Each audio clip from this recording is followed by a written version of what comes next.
இன்று நம்முடைய குடும்பங்களிலும் உறவுகளிலும் நண்பர்களிடையே நமக்கு ஒரு சில நம்முடைய எண்ணங்களை வெளிப்படுத்தக்கூடியவர்களாக இருக்கிறோம்.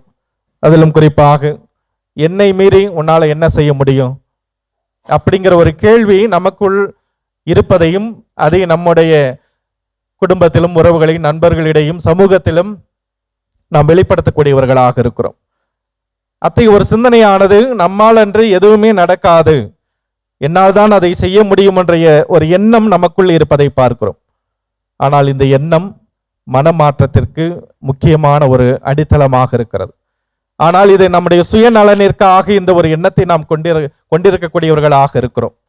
அதை விடுத்து நாம் மனம் மாறுவதற்கு இந்த ஒரு சிந்தனையை நாம் எடுத்துக்கொண்டோம் என்றால், என்னை விட்டு உங்களால் எதுவும் செய்ய முடியாது என்ற அந்த ஒரு சிந்தனை எடுத்துக்கொள்ளோம் என்றால் நாம் நிச்சயமாக நாம் மனமாற்றத்திற்கு நம்மை உட்படுத்த முடியும்.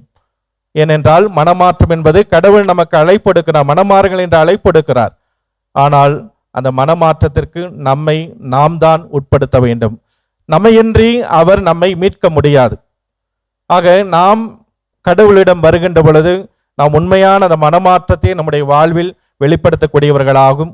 ஆண்டவருடைய அந்த வார்த்தைகளை நம்முடைய வாழ்வில் கடைபிடித்து அதை நம்முடைய வாழ்வில் அதை வாழ்ந்து காட்டுவதன் வழியாகும் அந்த மனமாற்றத்தை நாம் நமதாக்க, அந்த மனமாற்றத்தின் வழியாக கடவுளுடைய அருளை பெற நாம் தகுதியுள்ள மக்களாக நம்மை மாற்ற வேண்டும் என்பதைத்தான் நமக்கு வலியுறுத்தக்கூடியதாக இருக்கிறது.